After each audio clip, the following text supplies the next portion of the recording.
Semuanya. Shalom. Apa kabarnya teman-teman? Luar biasa. Puji Tuhan sehat semua, amin di rumah ya. Amin. Kita siapkan hati kita akan memulai ibadah youth kita pada malam hari ini. Kita akan naikkan satu pujian di luar pikiran.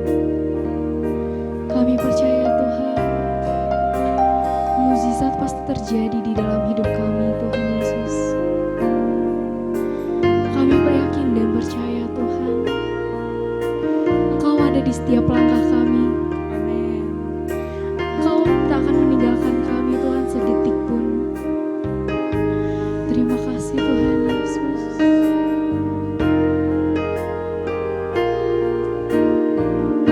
Mari sama-sama kita katakan,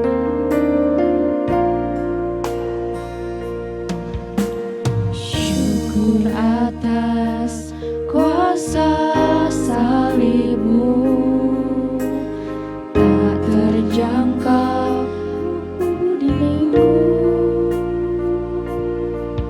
Kau yang mulia rela jadi ingat. Terima kasih Kau telah bersedia. Syukur atas kuasa darah-Mu dan pengorbanan-Mu. Bilur-bilur-Mu menyembuhkan, lebih dari yang kuharapkan. mari teman-teman kita katakan dari awal. Syukur atas kuasa salib-Mu, tak terjangkau akal budiku. Kau yang mulia rela jadi ingat. Terima kasih Kau telah bersedia. Syukur atas kuasa darah-Mu dan pengorbanan-Mu.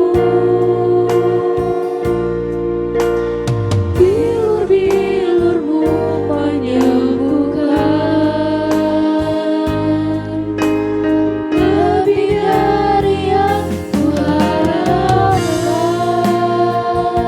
Mari semuanya kita katakan, Percaya mukjizat terjadi, kuasa-Mu nyata di sini. Kau melakukan perkara heran di luar pikiran. Percaya mukjizat terjadi, kuasa-Mu nyata di sini. Jauh melampaui pikiranku, aku sudah sembuh. mari teman-teman kita lebih percaya lagi. Percaya mukjizat terjadi, kuasa-Mu nyata di sini. Kau melakukan perkara heran di luar pikiran. Percaya mukjizat terjadi, kuasa-Mu nyata di sini. Jauh melampaui pikiranku, aku sudah sembuh. Terima kasih Tuhan. Kami percaya Tuhan, Engkau melakukan perkara-perkara yang heran Tuhan, di luar pikiran setiap kami Bapa. Yes, Tuhan. Mari teman-teman kita katakan dari awal. Syukur atas kuasa salib-Mu, tak terjangkau akal budiku. Kau yang mulia rela jadi ingat. Terima kasih Kau telah bersedia. Syukur atas kuasa darah-Mu dan pengorbanan-Mu. Bilur-bilur-Mu menyembuhkan lebih dari yang kuharapkan.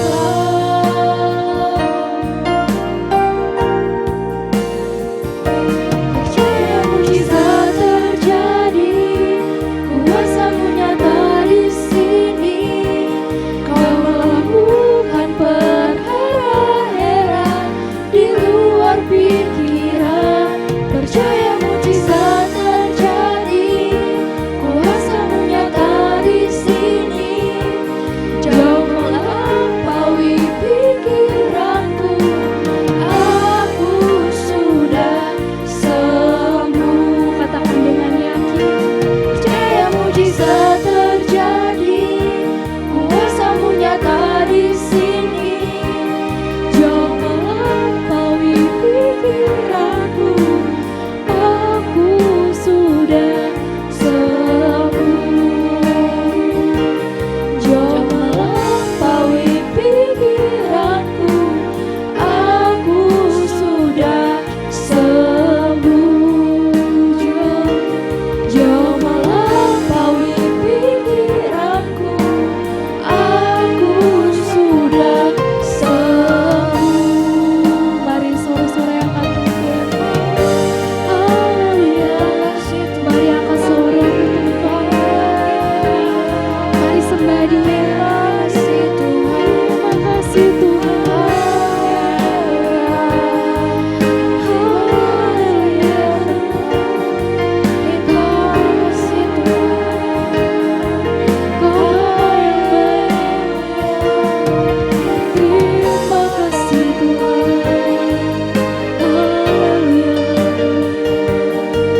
Segala pujian. Terima kasih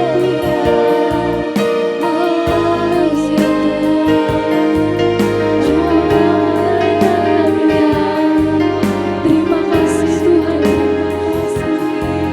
Segala pujian kepada Oh Bapa yang mulia, kami percaya Tuhan, Kau ada di setiap kami. Terima kasih.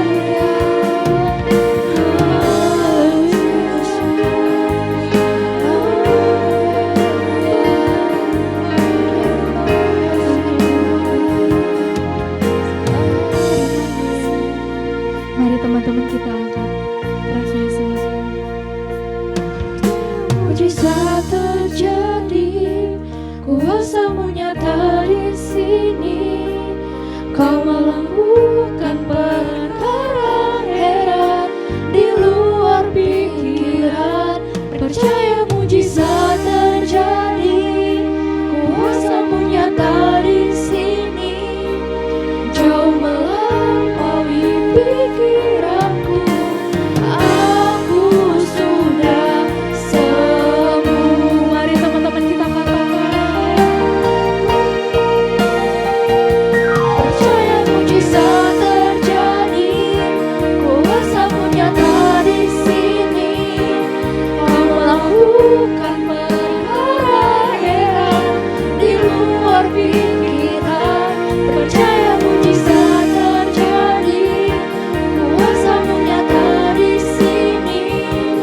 Jauh melampaui pikiranku, aku sudah sembuh. Jauh melampaui pikiranku, aku sudah sembuh. Jauh melampaui pikiranku, aku sudah sembuh.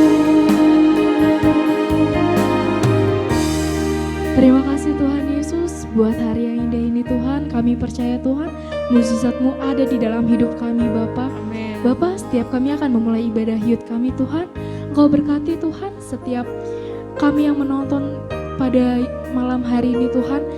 Terima kasih Tuhan Yesus, kami percaya Tuhan, Engkau yang memimpin setiap kami youth malam hari ini Tuhan, dari awal hingga akhirnya. Terima kasih Tuhan Yesus, haleluya, amin. Amin. Shalom pujian teman-teman semuanya. Kita akan naikkan satu pujian, Pilihanku.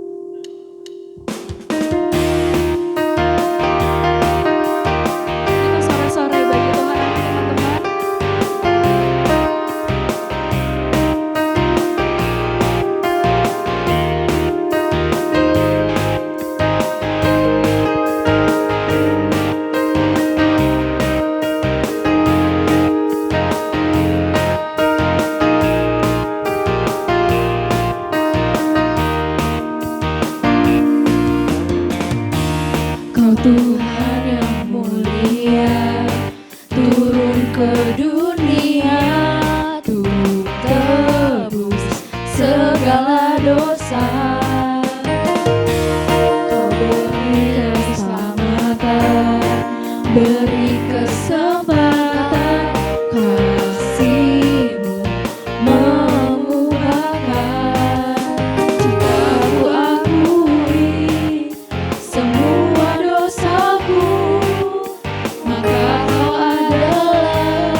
selalu berganti. Kasih Tuhan tetap abadi, tak akan berubah sampai selamanya. Ku tetap percaya. Ku yakin Tuhan melindungi, Yakin Tuhan memberkati. Ku yakin Tuhan melindungi. Burung di udara Tuhan pelihara karena kasih-Nya. mari teman-teman kita Selalu menolongku, selalu menjagaku. Selai di rambutku tak akan terjatuh tanpa seizinmu. Tuhan selalu menolongku, selalu menjagaku. Dia mengenyangkanku dan peliharaku seumur hidupku. amin. Mari kita angkat pujian ini dari awal. Musim akan selalu berganti. Kasih Tuhan Kasih Tuhan tetap abadi, tak akan berubah tak akan berubah sampai selamanya. Ku tetap percaya.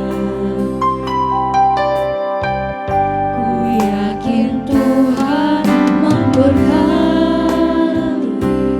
Ku yakin Tuhan Ku yakin Tuhan melindungi. Burung di udara Tuhan pelihara karena kasih-Nya. Tuhan selalu menolongi. Tuhan selalu menolongku, selalu menjagaku. Selai di rambutku tak akan terjatuh tanpa seizinmu.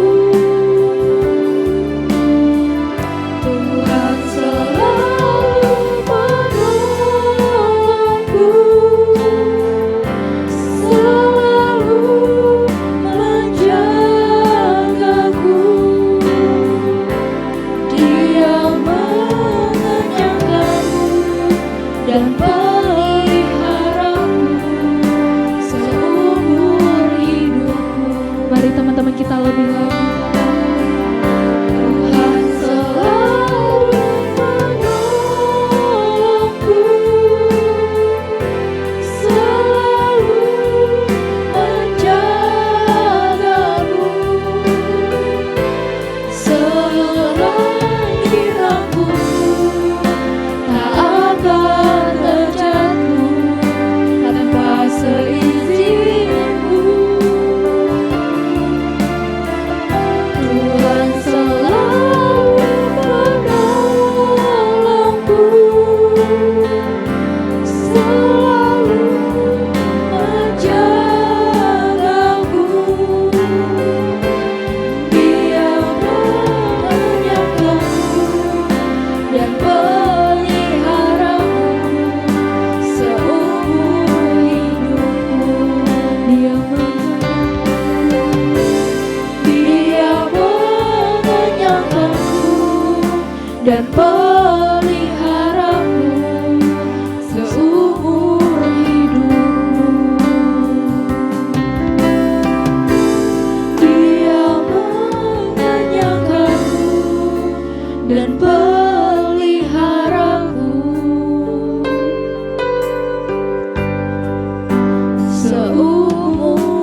Tejar. Waduh, awal bulan nih, bulan yang baru.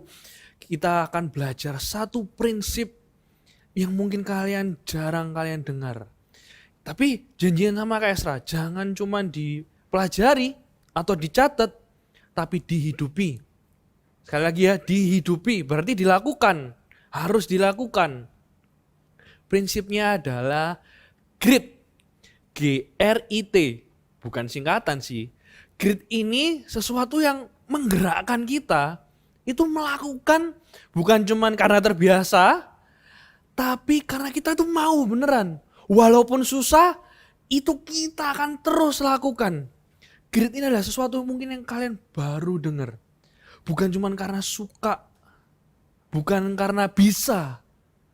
Ini sesuatu yang menggerakkan kalian itu. Aduh Kak, pokoknya itu aku lakuin itu karena aku beneran mau ini. Kalian tahu nggak satu tokoh yang punya prinsip GRIT ini juga? Itu yang nyiptain lampu. Ayo siapa? Alexander Graham Bell. Bukan, itu nyiptain telepon. Yang nyiptain lampu Thomas Alva Edison. Pada waktu itu belum ada yang namanya lampu. Teknologi yang namanya lampu belum ada. Berarti dia pertama kali orang yang menemukannya. Dan kalau kalian pernah baca, dia nyoba itu bukan sekali 2 kali. Oke deh, kalau dia tahu ilmunya, dia mencoba, itu hal biasa. Dia nggak tahu ilmunya akhirnya menemukan sesuatu. Kalau kalian pernah baca ceritanya ini, dia itu ya mencoba beratus-ratus kali, berkali-kali, beribu-ribu kali. Itu kalau nggak ada gritnya, Kak, itu yang namanya konsisten. Itu bukan konsisten, itu lebih dari konsisten.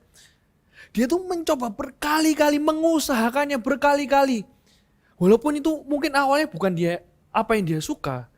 Dia tuh mencari tahu, dia menggali lebih dalam, akhirnya jadi ahli.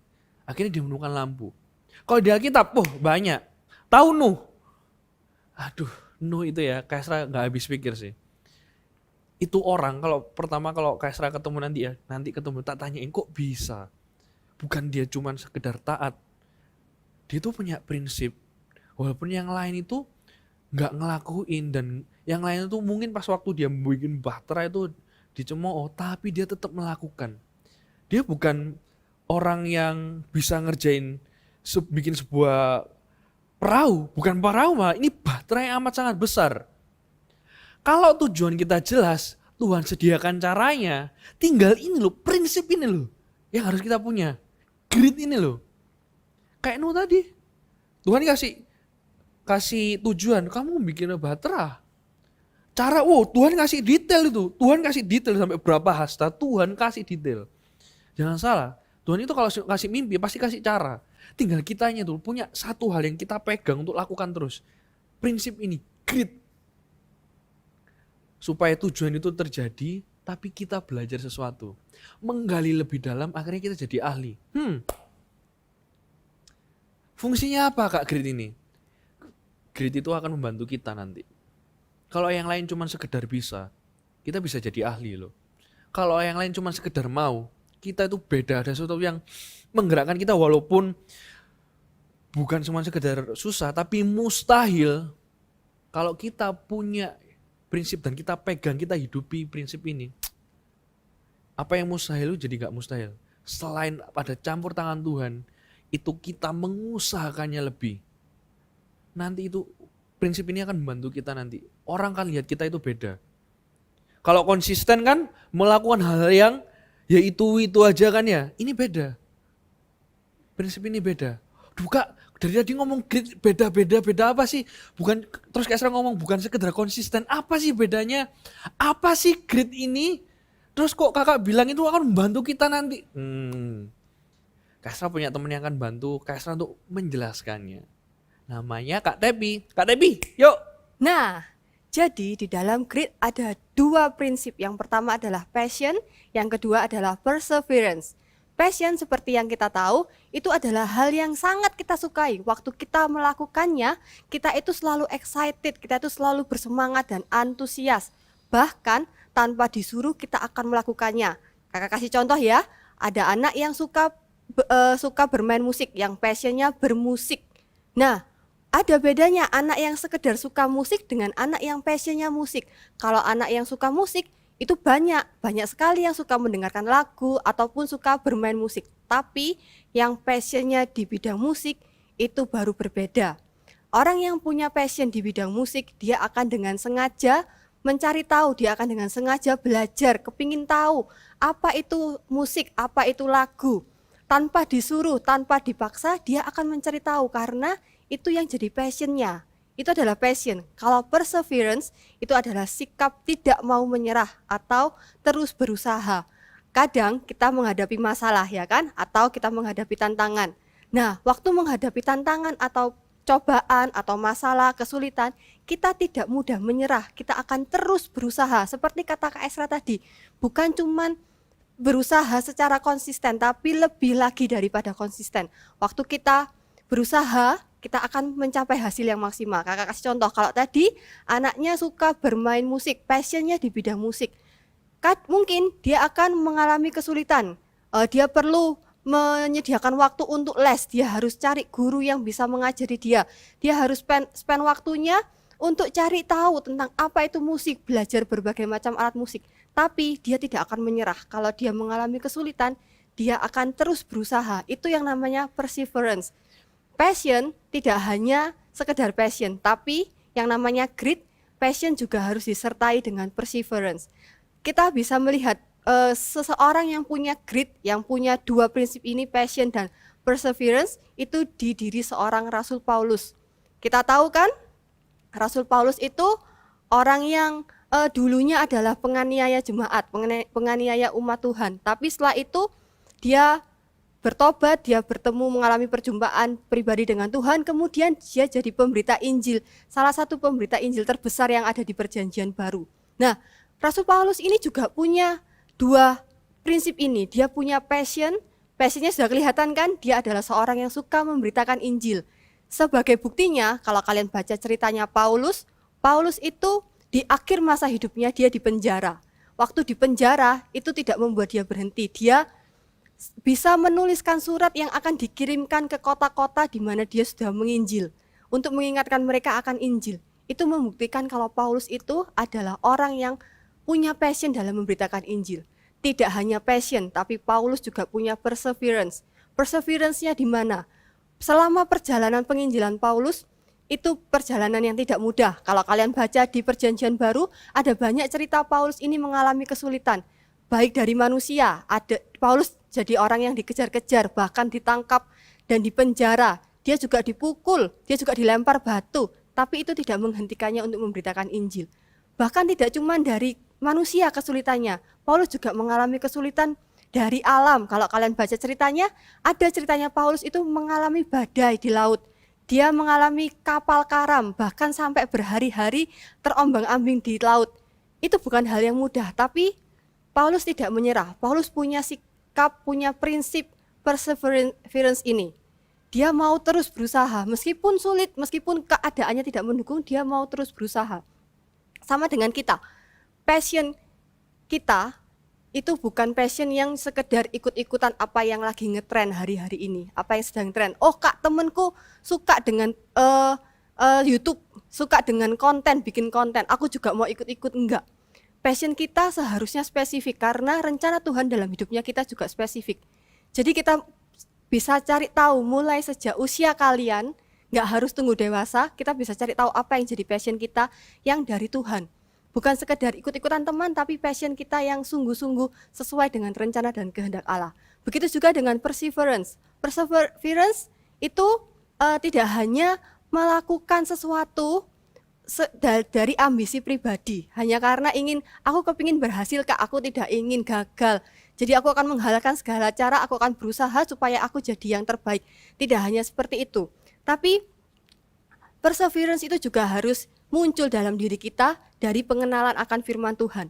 Kita bisa jadi orang yang tidak mudah menyerah karena kita tahu, karena firman Tuhan katakan Tuhan akan menyertai kita. Tuhan akan membantu kita, Tuhan akan menolong kita. I can do all things to Christ who strengthen me. Tuhan janji seperti itu.